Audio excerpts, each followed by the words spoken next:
revientan a Colosio, y es que se puso histérico en esta sesión del Senado, que duró hasta la madrugada, y bueno, se atrevió a subir a tribuna con tremendas y descaradas mentiras en esta discusión en donde se estaba tratando el tema del agua, este tema que ya se ha vuelto muy polémico y que la oposición en general está usando como golpeteo político en contra de la presidenta Claudia Sheinbaum. Pero bueno, vamos a ver rápidamente lo que pasó, porque al final se le apareció el senador ladrón Huerta de Guevara y al pobre Colosio no le quedó más que salir huyendo. Tiene el uso de la tribuna la senadora Gina Gerardina Campuzano González, del Grupo Parlamentario del Partido Acción Nacional, para hablar en contra. Tiene la palabra hasta por 5 minutos.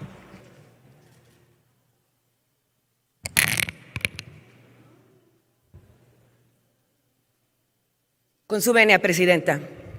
Ante esta tribuna y ante todo México, levantamos la voz para nombrar las cosas como son. Lo que hoy se presenta no es una ley de aguas, es en esencia una ley de expropiación. Bajo el engaño de garantizar el agua para todos, el proyecto de Morena ahora es apoderarse del control de cada pozo, cada río, cada presa y cada gota que corre por nuestro territorio. Esta ley de aguas viene con dolo, no tiene entrañas, no hubo consulta, el poco diálogo con los productores fue sordo de parte del gobierno. Esto es totalmente inconstitucional y en los tiempos que ustedes llaman neoliberales, los productores se podrían defender, pero hoy tenemos, en cambio, una justicia doblegada, jueces y magistrados a modo, jueces del acordeón. Pero su cinismo ya no conoce límites. Mientras el cártel de Morena regula agua del río San Juan, regala agua del río San Juan a Estados Unidos, sí, el Ejecutivo doblegándose ante el líder del país del norte. Pero con nuestros productores, ahí sí les sale lo soberbio, lo autoritario. Y hoy, en esta Cámara, ustedes quieren legalizar el despojo del agua de nuestros productores mexicanos. Este es el sello de la Casa de Morena. Todo lo que toca, destruye. Aniquiló la confianza en nuestras instituciones, desmanteló la educación pública, sometió la justicia al poder, colapsó el sistema de salud, evaporó el Fonden, entregó la seguridad a los criminales, estranguló al campo con falsas promesas, desangró a Pemex con el huachicol fiscal y echó a la basura miles de millones en proyectos faraónicos e inútiles. Hoy, con todo robado y nada que ofrecer, vienen por la última riqueza nacional, el agua de los mexicanos. ¡Qué cinismo! Dicen estar con el pueblo mientras le arrebatan al pueblo lo que es suyo. Les explico la forma de operar del cartel de Morena.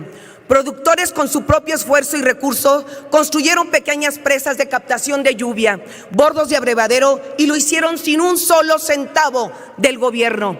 Hoy serán sancionados, multados y hasta la cárcel pueden ir. ¿Y quiénes son los que te están ahorcando? Son los mismos que se robaron 600,000 millones de huachicol fiscal, son los mismos autores del saqueo de Segalmés, los mismos de la megafarmacia fallida, los mismos del fracaso del Insabi, los mismos del huachicol de Rocha Cantú, que por cierto, de ese huachicol todavía no sabemos cuánto dinero le robaron a los mexicanos. No me digan que hoy de pronto van a ser rectos y transparentes con el agua, porque no les creo, ni México les cree, ya no les cree nadie, porque de donde pone la mano Morena, roban. Morena lleva años intentando pulverizar la propiedad privada. Esta ley es otra pieza clave del mismo plan. No usan la palabra expropiación, pero en los hechos el gobierno se queda con el control del agua. Así, de esa forma, tu tierra no vale. Si le heredas a tus hijos la tierra, esta ley no te garantiza que tus hijos vuelvan a tener el título. Ahora, con la reasignación, este título es de Conagua y tus hijos tendrán que hacer un sinfín de trámites para ver si te dan un nuevo título. Esto, señores, es expropiación aquí y en China. A continuación tiene el uso de la palabra el senador Armando Ayala Robles, del Grupo Parlamentario de Morena, para hablar a favor.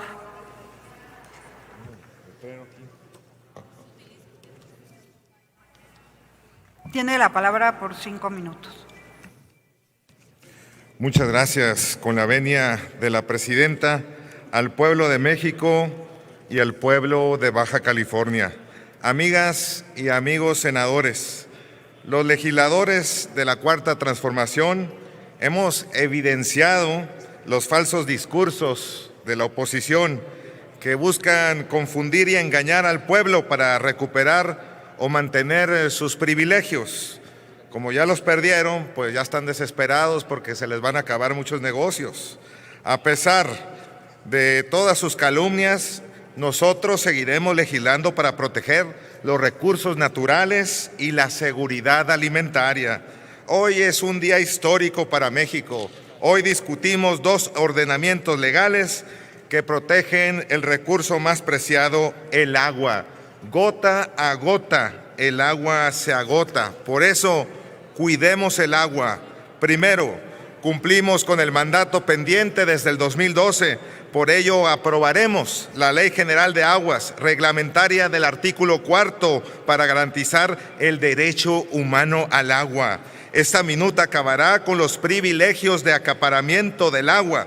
Un claro ejemplo es el denominado el cartel del agua, conformado por los exgobernadores y un expresidente de México, todos del PAN, tal y como lo indica, como se indica aquí en esta forma ilustrativa, Vicente Fox, uno de los principales acaparadores de agua, y toda la camarilla.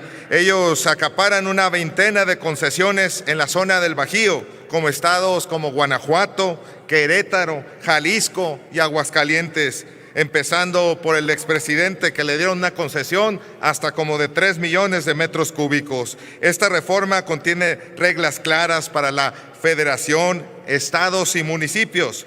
Promueve la captación de agua pluvial, la cultura del cuidado del agua, reconoce a los sistemas comunitarios y fortalece a los organismos operadores. Segundo, con las reformas a la Ley de Aguas Nacionales, el agua dejará de entenderse como una mercancía. Ya no tendremos más privatización de este recurso. Antes de 1992 solamente existían 2.500 concesiones. Después de Salinas, de Gortari, se otorgaron 526,000 concesiones. El agua se privatizó y quedó en manos de unos pocos. Con esta reforma se evitará la transmisión de títulos de concesión entre particulares. Se va a eliminar el acaparamiento de unos pocos en perjuicio de toda la población. Después de las audiencias públicas realizadas por toda la República y aquí en la Ciudad de México, se modificaron diferentes artículos. Por eso es falso que se ocasionen daños al campo. Con esta reforma y de acuerdo con el artículo 49 de esta ley, se continuará con el binomio de agua y tierra para los sectores agrícola, ganadero y pecuario. No perderán sus patrimonios ni sus inversiones. Es falso que no se podrán transmitir sus concesiones por medio de la sucesión o cuando se trate de sociedades o la venta de propiedad, pues de acuerdo con los artículos 37 bis y 49 de la ley, en estos casos con agua lo va a resolver de manera expedita y con ello se genera certidumbre jurídica para las y los agricultores. Tiene el uso de la palabra el senador Luis Donaldo Colosio Riojas, de Movimiento Ciudadano, para hablar en contra.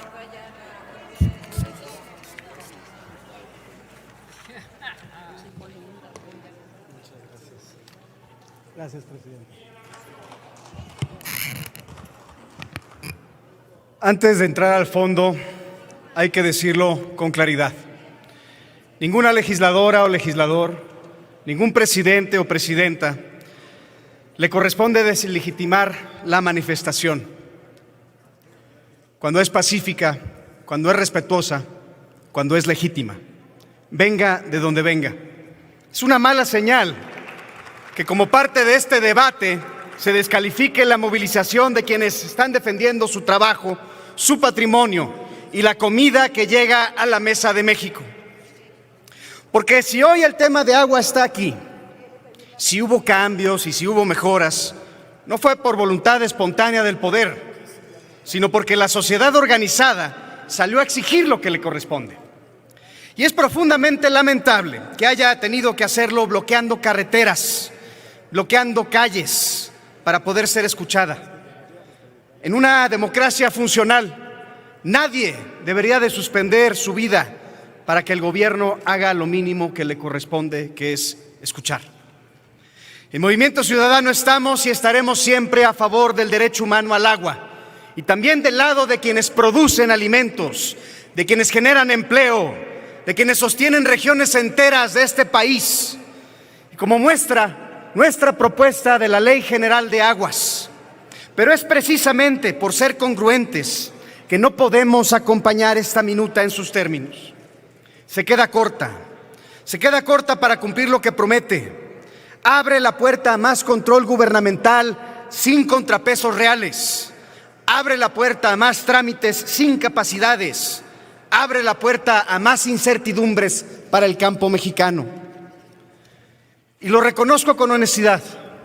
Esta minuta es mucho mejor que la iniciativa original. Sí hubo cambios de fondo. Y justamente por la profundidad de esos cambios es que merece el tiempo necesario para discutirse. Merece que demos la cara con estos nuevos planteamientos, que escucháramos con seriedad las voces y de preocupaciones que estos ajustes pudieran despertar. Por eso ahora paso a lo sustantivo. Primero, la discrecionalidad. Se concentran atribuciones en la Conagua sin contrapesos reales, sin reglas claras y que sean predecibles para la gente. Cuando la autoridad puede decidir sin criterios verificables, crece el riesgo de arbitrariedad, crece el riesgo de corrupción, crece el riesgo de favoritismos y de castigo político. Y lo anterior es especialmente notorio en el 7º transitorio de la Ley de Aguas Nacionales, que faculta a la misma autoridad a definir lo que son buenas prácticas, lo que es gestión hídrica responsable. No viene definido en ningún lado de la reforma. Y esto abre la puerta a mayor discrecionalidad.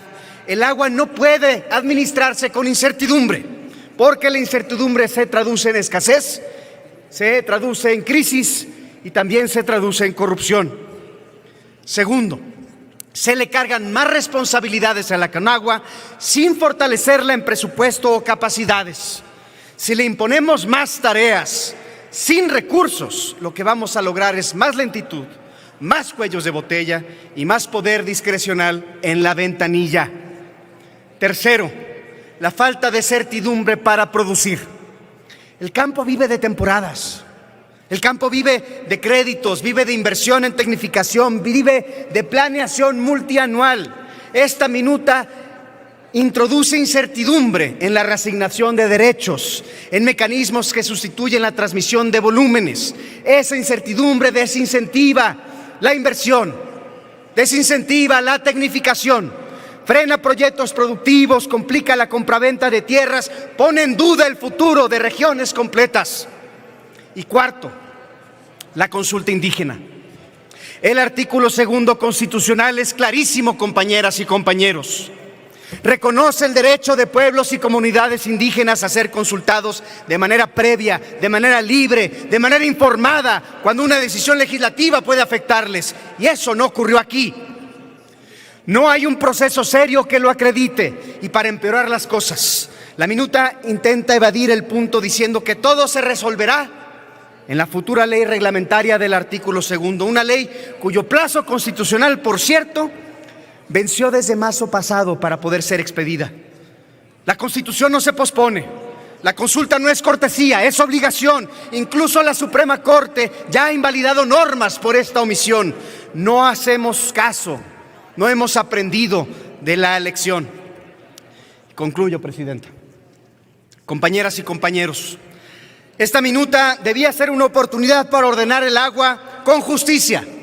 Debía ser una oportunidad para pacificar el campo con certidumbre. Pero si el resultado es más más incertidumbre, más discrecionalidad, más riesgo jurídico, entonces no estamos resolviendo el problema, lo estamos agravando. No venimos a defender abusos ni acaparamiento. Senador, Nadie ni tiempo ninguno de concluido. nosotros. Concluyo, Presidenta. Venimos a defender reglas parejas, venimos a defender certeza para producir y venimos a garantizar agua para la gente. Por eso exigimos que esta discusión se tome con la seriedad que merece. Consulta indígena real, reglas operativas que limiten la discrecionalidad, fortalecimiento institucional con recursos y tiempos claros y un diseño que no castigue a los productores del campo. Si de verdad quieren una reforma para garantizar el derecho humano al agua, hay que hacerla sin discrecionalidad, hay que consultarla, hay que destinarle recursos y poner reglas claras. El campo no pide privilegios, pide piso parejo, pide seriedad, pide seguridad, pide certeza para poder producir. Y en esos términos, como está la minuta, no podemos acompañar la propuesta. Con todo y mejoras. Es cuanto, Presidente. Tiene ahora el uso de la palabra el senador Manuel Huerta Ladrón de Guevara, del Grupo Parlamentario de Morena, para hablar a favor del dictamen hasta por 5 minutos, y con él cerramos esta ronda de discusión en lo general.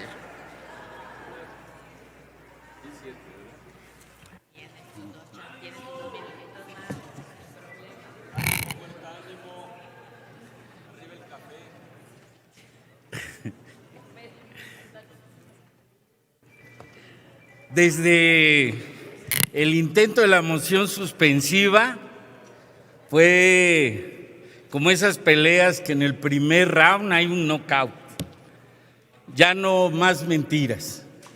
Y algunos se han de preguntar, ¿y por qué subir? Bueno, yo primero quiero decir que es reconocer con toda claridad la voluntad de la Presidenta de la República para poner este tema en el centro de la agenda nacional. No es menor. Durante más de una década este mandato constitucional estuvo guardado en un cajón, aunque algunos han de recordar cuando Peña Nieto quería privatizar con algunos, con la ley Korenfeld, que la paramos por suerte. Pero silenciosamente hacían crecer el acaparamiento, la contaminación y la sed del pueblo. Hoy, gracias a esta decisión política, el Congreso tiene por fin la oportunidad de ponerse del lado de las mayorías. También hay que decir otra verdad histórica. Fue en el sexenio de Salinas cuando se reformó la Constitución y se abrió la puerta para tratar el agua como mercancía. Después vinieron los gobiernos del PRIAN, Fox, Calderón, Peña Nieto, que consolidaron una hidrocracia, una élite de tecnócratas y grandes corporaciones que desde el poder repartieron concesiones como favores políticos. Ahí nacieron los acuifundios, verdaderos latifundios del agua, donde unos cuantos se apropiaron de cuencas y acuíferos completos, mientras millones de mexicanos seguían haciendo fila por una pipa. Hoy esta ley empieza a desmontar esta historia de privilegios. Por eso digo con firmeza que se trata de un buen avance y merece nuestro voto a favor. Acaba con el mercado de concesiones entre particulares, crea un fondo de reserva para recuperar volúmenes y reasignarlos con criterios de interés público y fortalece sanciones contra el robo de agua y la corrupción. Es una buena noticia para quienes abren la llave y no sale nada. No lo es tanto para quienes hicieron del agua un negocio. Necesitamos que la extinción y la reasignación de volúmenes se haga siempre con transparencia, criterios de sustentabilidad y prioridad para las comunidades con mayor marginación hídrica, para pueblos indígenas, sistemas comunitarios y núcleos agrarios, no para que el que tenga más influencia o más abogados. El fondo de reserva debe ser una herramienta de justicia, no de favoritismos. También tenemos que cerrar por todas las vías el paso a la privatización de los servicios del agua potable y saneamiento, ya sea por contratos opacos o por la puerta trasera de los organismos operadores. El agua se puede gestionar con eficiencia, sí, pero nunca debe dejar de ser un servicio público sin fines de lucro, que priorice el uso personal y doméstico, universal, las escuelas, hospitales, los espacios comunitarios. Otro asunto clave es la democratización de los consejos de cuenca. Ya no queremos mesas donde solo se sientan los grandes concesionarios y la vieja hidrocracia. Queremos consejos donde estén presentes sistemas comunitarios, núcleos agrarios, pueblos indígenas y afromexicanos, investigadores, defensores y defensoras del agua y sobre todo las comunidades afectadas por la contaminación y la falta de acceso. Sin esa representación amplia, la planeación seguirá haciendo y viendo al territorio desde arriba, no desde el territorio mismo. Y no podemos olvidar a quienes ponen la comida en la mesa, las y los pequeños productores, los usuarios agropecuarios familiares que aportan mucho al país. Ellos no pueden tratar como si fueran grandes acaparadores, al contrario, deben tener certeza, facilidades administrativas y protección frente a sequías, crisis económicas y procedimientos de extinción que no distinguen entre el ejidatario y el gran corporativo. Por todo esto, hoy digo con claridad, votar a favor de esta ley no significa bajar la guardia, al contrario, es abrir una puerta histórica para seguir luchando. A partir de su aprobación, nuestra obligación será vigilar la reglamentación, el presupuesto, la integración de los consejos, la operación del Fondo de Reserva y la defensa de los pueblos y comunidades cuando reclaman lo que la ley ya les reconoce en el papel. Reconocemos, pues, y yo en lo particular reconozco la voluntad de la presidenta y del movimiento social Agua para Todos y para Todas, este movimiento social de Agua para la Vida, que ha sido uno de los baluartes para la defensa del agua de nuestro pueblo y que ha empujado, entre otros, este avance. Yo agradezco al Movimiento Regeneración Nacional que hoy esté a la altura de los movimientos populares que han estado defendiendo el agua, el derecho a la vida. Y desde esta misma lealtad al pueblo, convoco a que sigamos caminando juntos con las comunidades, con los sistemas comunitarios, con quienes han defendido el agua durante años, para que esta ley no se quede en una buena intención, sino que se convierta en agua limpia en la llave, ríos vivos y territorios dignos. Hoy voto a favor, senador, con ánimo y compromiso. Voto a favor, pero con la convicción de que la lucha por el agua sigue y sigue. El agua es de la nación, el agua no se vende, se cuida y se defiende. ¡Vivan los pueblos que cuidan el agua! ¡Viva nuestro pueblo! Agua para todos y todas, agua para la vida, ¡ánimo! Y bueno, hasta aquí la noticia. ¿Ustedes qué opinan? Déjenme sus comentarios y si les gustó el video, déjenme su like y compartan con todos sus amigos para que también estén bien enterados y al tanto de lo que acontece día a día en nuestro país. Te veo en un siguiente video. Hasta luego.